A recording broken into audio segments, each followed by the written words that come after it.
संकेत मिला क्या? मिला, किंतु संकेत नहीं, प्रश्न। यदि ये युद्ध जीते तो राज्य श्री राम के चरणों में रख देंगे, है ना? हाँ। किंतु इतना कठिन कार्य हम करेंगे कैसे?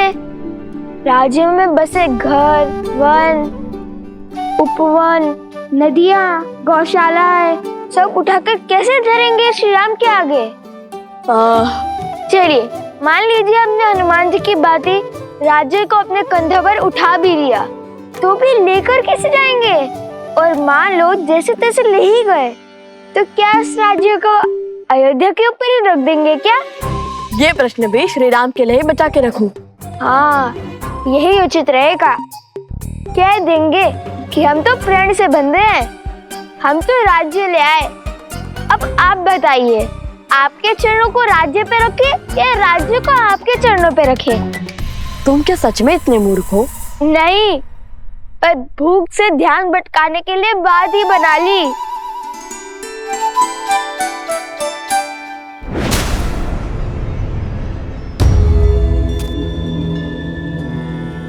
देख रहे हो सोमकरण का दूसरा कुंडल? अवश्य ही उसने हमें मार्ग दिखाने के लिए फेंका है।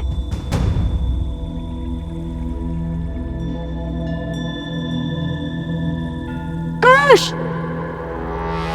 लव भैया, तुमसे भूल हुई है, मैं तो केवल एक ऋषि कुमार हूँ। भयभीत क्यों होते हो? ना मैं तुम्हें मारूंगा ना खाऊंगा। तुम मनुष्य को खाते हो? एक बार मेरी ओर देखो तो सही,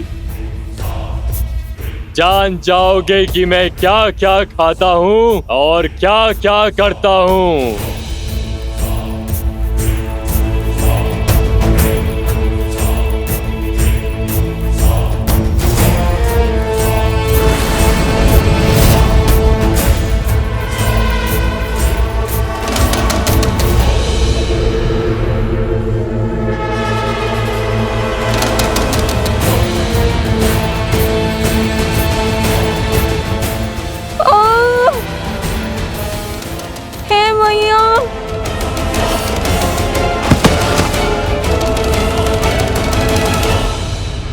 महाराज सहस्त्रमुख रावण को सूचित किया, आने दो उन्हें और देखने दो रक्त केतु की शक्ति। जो कार्य तुम्हारा मूर्ख मकरासुर नहीं कर पाया वो मैं करूंगा। लवकुश को अब तक इसके कुंडल मिल गए होंगे, शीघ्र वो यहाँ आएंगे और इस मायावी गुफा में लुप्त हो जाएंगे।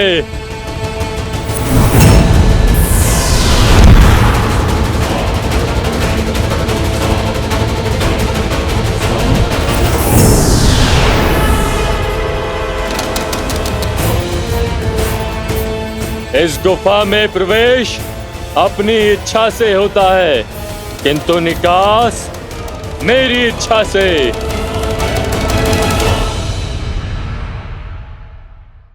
लो भैया, लो। इतना क्यों चिल्लाते हो? ये देखो, ये तो सोमकर्ण का वस्त्र है। हम उचित मार्ग पर हैं। चलो। ओम पूर्णमस्य पूर्णमादाय पूर्णमेवावशिष्यते।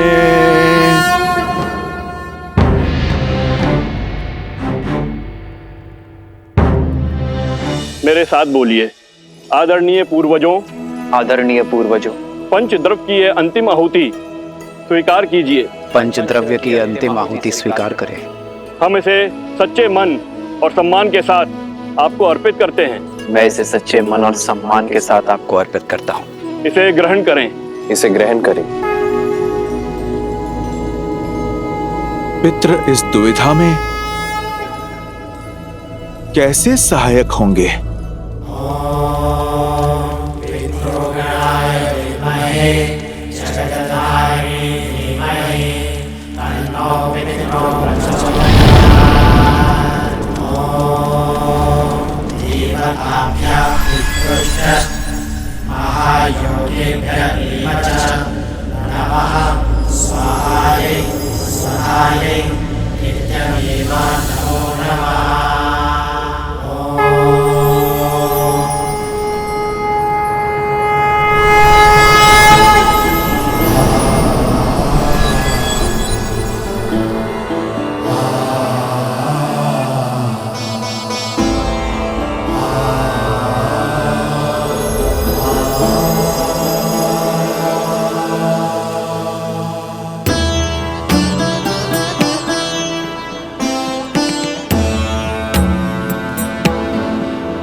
महाराज दशरथ, महाराज अज, महाराज दिलीप, महाराज रघु और सभी इक्ष्वाकु पूर्वजों, अपने वंशजों की प्रार्थना सुनने के लिए धन्यवाद।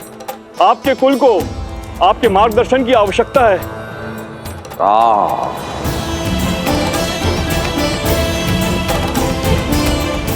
मेरे पुत्र,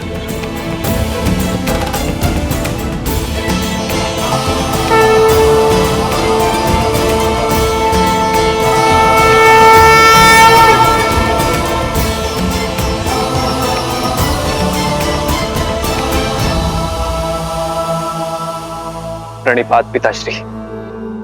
आयुष्मान भव पुत्रो। आप सबको भी मेरा प्रणिपात। हम तुम्हारी दुविधा से अवगत हैं और भरत तुम्हारी दुविधा से भी। जो हाल मैं सोच रहा हूं पिताजी, उसकी पुष्टि कीजिए, आप परामर्श दीजिए। इसमें कोई संदेह नहीं कि भरत शासन संभालने के योग्य है और भरत के शासन में अयोध्या एक श्रेष्ठ राज्य बन सकता है। किंतु इस समय आर्यवर्त को उसकी आवश्यकता है जिसने अयोध्या की सीमा के पार जाकर सुदूर दक्षिण तक धर्म और मर्यादा का प्रसार किया है, जिसने वानर जाति को प्रशिक्षित कर इस योग्य बनाया कि वो अधर्मी असुरों को पराजित कर सके। आज अयोध्या को आवश्यकता है धर्म की स्थापना करने वाले राम की। राज्य को प्रगति देना और अपने पूर्वजों को गति देना तुम्हारा कर्तव्य है राम। यदि राम और उसके पुत्र अयोध्या के सिंहासन पर नहीं बैठेंगे तो रघुकुल का सम्मान और हमारा मान धूमिल हो जाएगा। श्री राम श्री राम श्री राम श्री राम। हम तुम्हारे सभी पूर्वज गति नहीं पा पाएंगे पुत्र राम।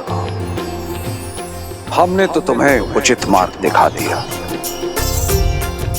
अब उस पर चलना ना चलना तुम्हारा चयन है। मंगल भवन मंगल हारी, द्रवहु सुदर्शन आयुष्मान भव पुत्रो। वज्र बिहारी। धर्म की जय हो, सूर्य वंश की जय हो।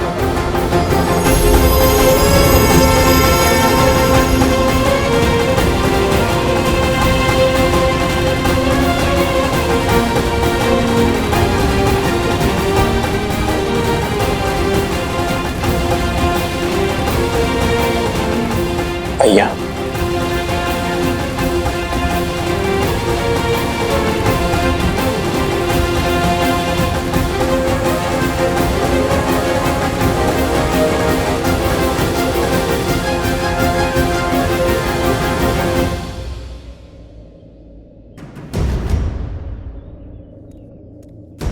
यहाँ तक तो ले आया सोम, फिर आगे क्या फेंका होगा? धोती और फिर कॉपिन। क्या कह रहे हो? बाद में अगर धोती मिली तो उसे लौटा देंगे। कुश, चलो।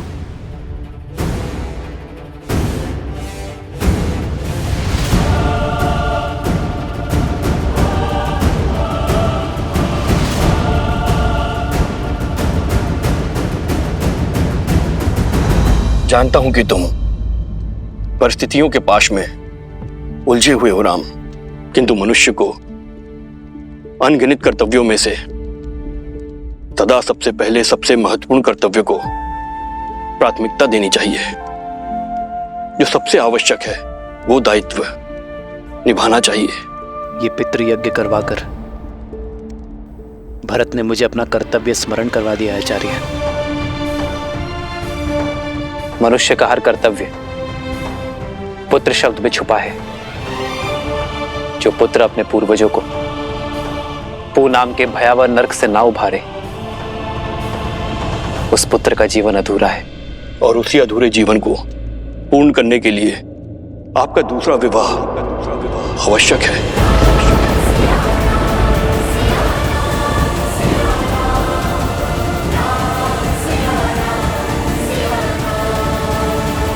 यदि आपने अयोध्या के सिंहासन का त्याग किया तो प्रजा और पूर्वज दोनों के हृदय को दुख पहुंचेगा।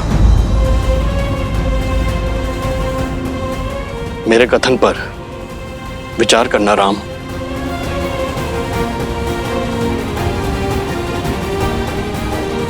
जी आचार्य। कल्याण।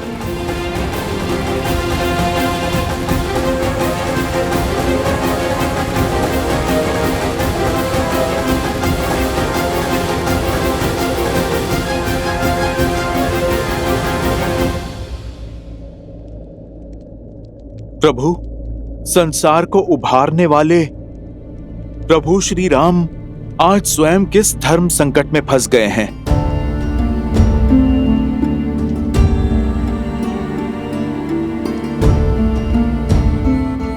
ये समय तो आना ही था हनुमान। वास्तविक धर्म युद्ध लंका में नहीं अयोध्या में है।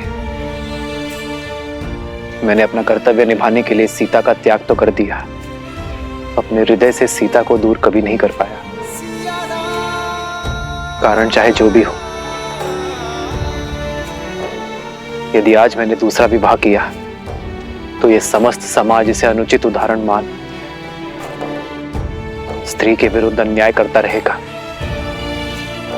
यदि धर्म की मूरत सीता को अन्याय मिला तो ये समूची स्त्री जाति कभी न्याय नहीं पा सकेगी हनुमान। प्रभु, तब तो सीता मैया को लौटने का अवसर मिलना चाहिए। इतने वर्षों आप दोनों ने जो तप किया, अब उसका फल आपको मिलना चाहिए प्रभु। सोमकरण अवश्य ही भीतर बंदी होगा।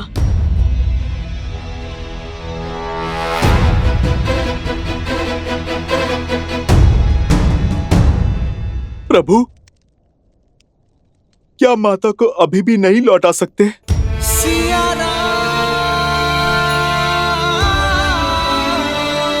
अभी भी असुर और असुरी सोच जीवित है हनुमान। अधर्म को जड़ से निकालने में अब भी समय है। हमारी छोटी सी भूल लोक अपवाद की चिंगारी को भड़का सकती है।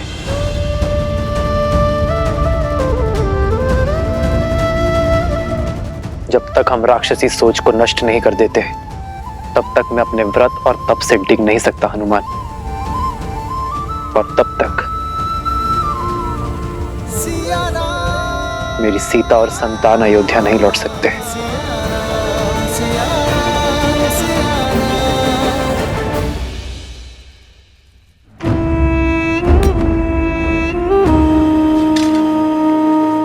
चाटुकारिता करके 4 पग भी आगे नहीं बढ़ पाओगे।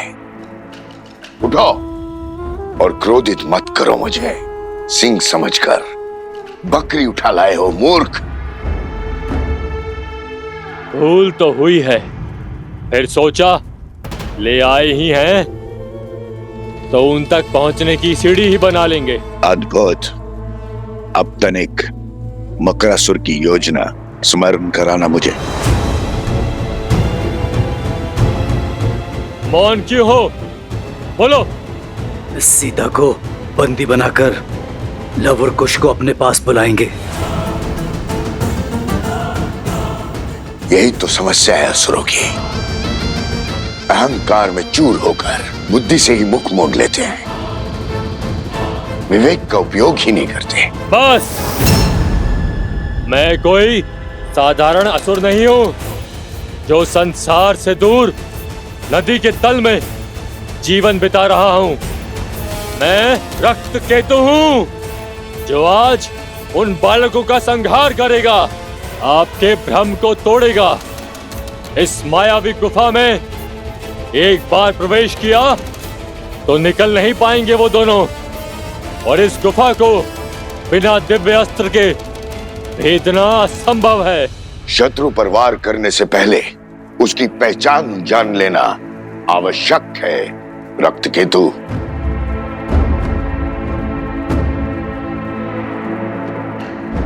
उठने का समय आ गया बालक, उठ जाओ।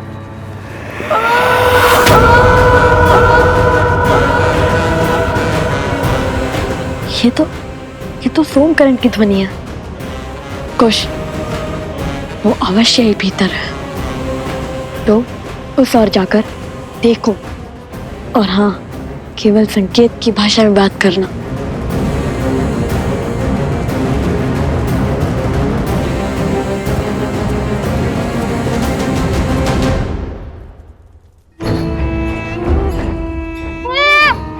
जीवित रहने की इच्छा है तो सुनो, तुम्हारे वो दो मित्र हैं, लव और कुश। तुम जानते हो वो दोनों कौन हैं? वो वन देवी के पुत्र। और ये वन देवी कौन है? लव कुश की माता। केवल लव कुश की माता नहीं, मूर्ख बालक, श्री राम की अर्धांगिनी, अयोध्या की महारानी है वो। सीता है वो, सीता।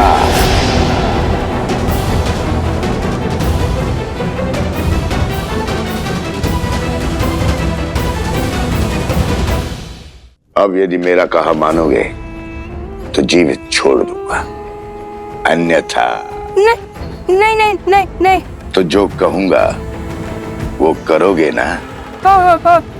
उत्तम। तो सुनो, लव और कुश को मिथिला ले जाओ, और जब मैं वहां कहूं तो सारे समाज, सारी प्रजा के सामने, सारी मिथिला के सामने कहना कि वन देवी ही सीता है। मेरे आदेश पर ये सत्य संसार के सामने प्रकट करना, अन्यथा तुम्हारा मस्तिष्क विस्फोट से शत विशत होकर बिखर जाएगा। ऐसे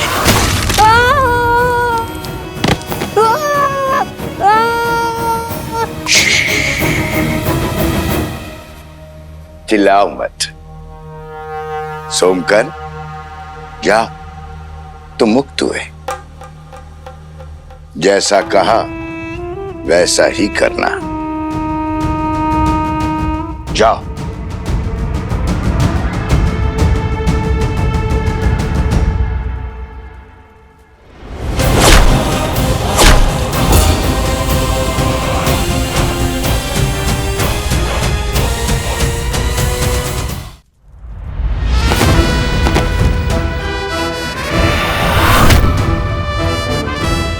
चिंतित मत हो सोमकरण, हम आ गए हैं। तुम क्यों आ गए?